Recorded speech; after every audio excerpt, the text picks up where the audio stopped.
பாருங்க 8 நாள் எப்படி இருக்கா அதுக்கெல்லாம்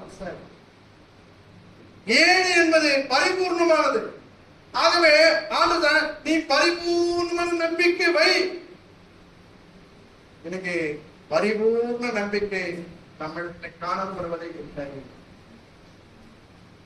எனக்கு பிரியமானவர்களே, இங்க அவன் சொல்றது, அப்பொழுது அவன் போய் ஆகாப்பனுக்கு மழை உம்மை தடை செய்யாதபடிக்கு ரதத்தை பூட்டி போய்விடும் என்று சொல்லும் என்றார்.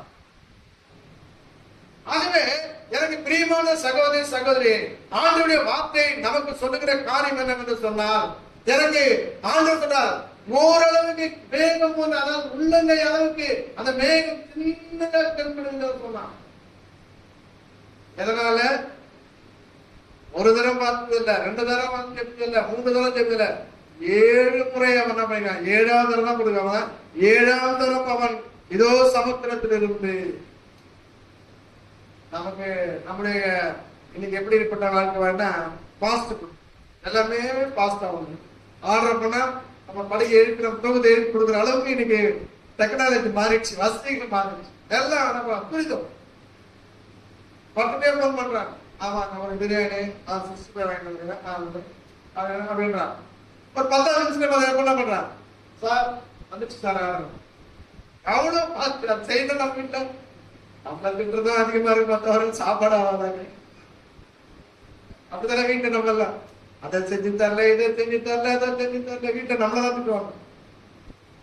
ஆனா வேதம் இங்க சொல்லுகிறது, ஊழியக்காரர்கள் என்ன 7 தடவை போய் பார்த்தோம், இன்னும் கண்களுக்கு மழை பெய்யாததுன்னு முகம் திமேகப்படா என்படவில்லையா அப்படின்னு கேட்கணும். இன்னும் இப்ப பார்த்து வரையே இன்னும் மேகம் உங்களுக்கு காப்பாடவில்லையா? மேகமே உங்களுக்கு தெரியலையா? இல்ல இல்ல என்ன பண்ற? இல்ல இல்ல இல்லையா? மறுபடியும் மறுபடியும் பாக்கலாம் காணா, மறுபடியும் 7 தரம் தொடர்ந்து முயற்சி கடைசி 7ஆவது தரம் போய் பார்க்கிறான். எனக்கு பிரியமான சகோதர சகோதரி, நீ சோர்ந்து போகாத, இன்னும் ஒரு தரம் போய் பார், இன்னும் ஒரு தடவை முயற்சி செய்து பார். நீ சோர்ந்து போகாத, கலைப்படையாத, வேதனைப்படாத. ஐயோ எனக்கு இவ்வளவு காரியங்கள், இவ்வளவு காரியம் இருக்குது, இதுல எனக்கு டைம் இல்லைன்னு சொல்லி வருத்தப்படாத. என்ன செய்ய? மறுபடியும் போய் பார், மறுபடியும் போய் நீ ஜபித்து பார், மறுபடியும் போய் முழங்கால் என்று பார். நீ கிடைக்கலன்ற வார்த்தை வரக்கூடாது. அது கிடைக்கலங்க, இது எனக்கு இல்லாம போச்சுங்க சொல்லக்கூடாது. ஏன்னு சொன்னா, நீ சோர்ந்து போகாமல் என்ன பண்ண, இன்னும் ஒரு தடவை போய் என்ன பண்ண, ஜெபித்துப்பா. அப்ப ஜெபத்தினுடைய முக்கியம் அங்கே மிக முக்கியப்படுத்தப்படுகிறது. ஜெபம் என்பது மிக மிக முக்கியமானது. பொதுவா சொன்னாங்க, ஜெபம் இல்லாத வீடு கூரை இல்லாத வீடுன்னு சொல்லுவாங்க.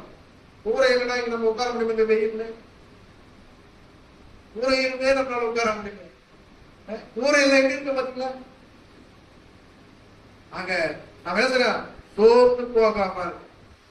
இன்னைக்கு நான் ஜெபம் பண்ணேன், எனக்கு கிடைக்கல, நான் நாளைக்கு வச்சு போறது இல்லை, நான் மறுபடியும் நான் ஜெபம் பண்ண முடியும். ஒரு விஷயத்துக்காக நாம் சோர்ந்து போகாமல், நிலவிடப்படாம, நாம் நிதாசனப்படாம என்ன பண்ண, ஒவ்வொரு நாளும் நம்ம தொடர்ந்து அவைகளுக்காக நாம் ஜெபிக்கின்ற பொழுது அவைகளை நாம் பெற்றுக்கொள்வோம் என்ற நம்பிக்கொண்டு நான் ஜெபம் பண்ணணும். நான் ஜெபம் பண்ண கிடைக்கும். அதான் சொல்றேன், சோர்ந்து போகாம நாம் என்ன பண்ண, ஜெபித்து தொடர்ந்து நாம் ஜெபிக்கிறவர்களாக இருக்கிறது. ஒரு முறை ஜெபம் பண்ண, 2 முறை ஜெபம் பண்ண, 3 முறை ஜெபம் பண்ண, 4 5 முறை 6 முறை அதோடு விட்டு போகக்கூடாது. கிடைக்கிற வரைக்கும் ஜெபம். 7ஆவது முறை அவன் என்ன செய்தான், அந்த மேகத்தை அவன் பார்த்தான். எனக்கு அன்பான சகோதரி சகோதரி, நம்முடைய வாழ்க்கையில பலவிதமான பிரச்சனைகள், பலவிதமான போராட்டங்கள், பலவிதமான கண்ணீர், பலவிதமான வியாக்குலங்கள், பலவிதமான பாரங்கள் நம்மை அதிலிருந்து நாம் விடுதலையாக வேண்டும் என்று சொன்னால், அதிலிருந்து நாம் எழுந்து பிரகாசிக்க வேண்டும் என்று சொன்னால் நமக்கு தேவை ஜெபம்.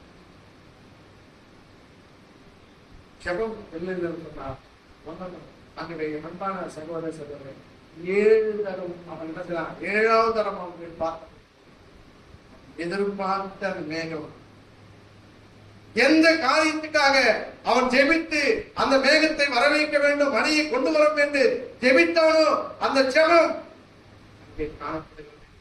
எவ்வளவு மகிழ்ச்சி இருக்கு பாருங்க. கொஞ்சம் யோசிச்சு பாருங்க.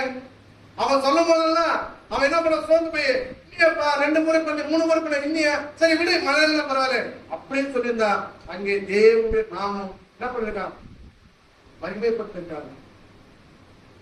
எனக்கு பிரியமான சகோதரர்களே, நாம் தொடர்ந்து நாம் ஜெபிக்கின்றவர்களாக இருக்க வேண்டும்.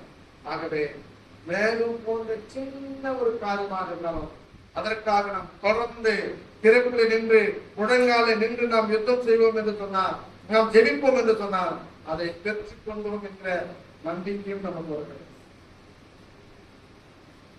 வசந்த வாசகம் பாருங்க, லூக்கா சுவிசேஷம் 17ஆம் அதிகாரம், லூக்கா சுவிசேஷம் 17ஆம் அதிகாரம் 3-4 வசனம் வாசிங்க.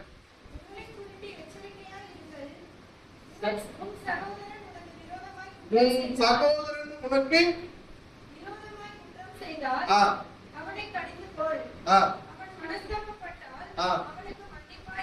அவன் மனஸ்தாபப்பட்டால் அவனை மன்னிப்பாயாக. அவன் ஒரு நாளிலே 7 தரம் உனக்கு விரோதமாய் குற்றம் செய்து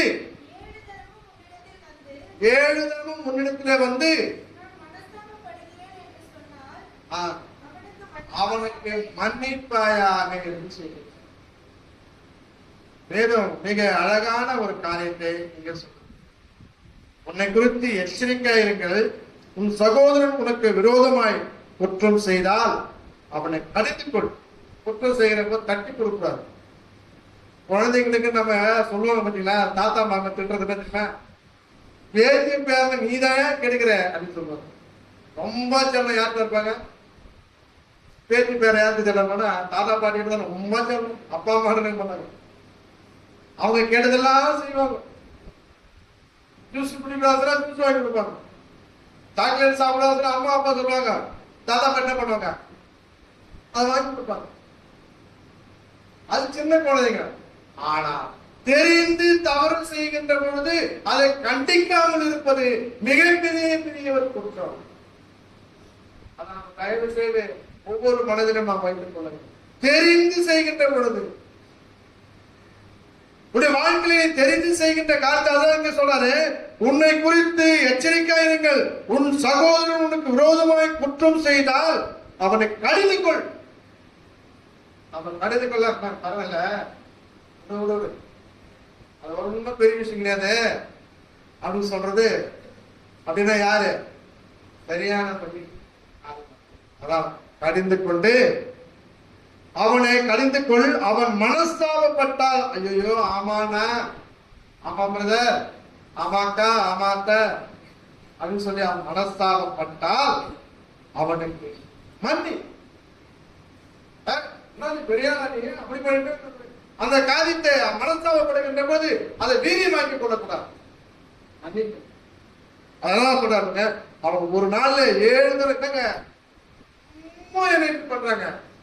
1-2 எத்தனை முறைங்க என் மேல எப்படி பண்றான், எத்தனை முறைங்க எனக்கு விரோதமா செயல்படுறான், எத்தனை முறை 7 முறை. அதான் 7 தரம் உனக்கு விரோதமாய் குற்றம் செய்தாலும் என்ன பண்ண, 7 தரம் உன்னிட்ட வந்து நான் மனஸ்தாபப்படுகிறேன் சொன்னா அதான் சொல்லமா அவனுக்கு மன்னிக்கிறவனாக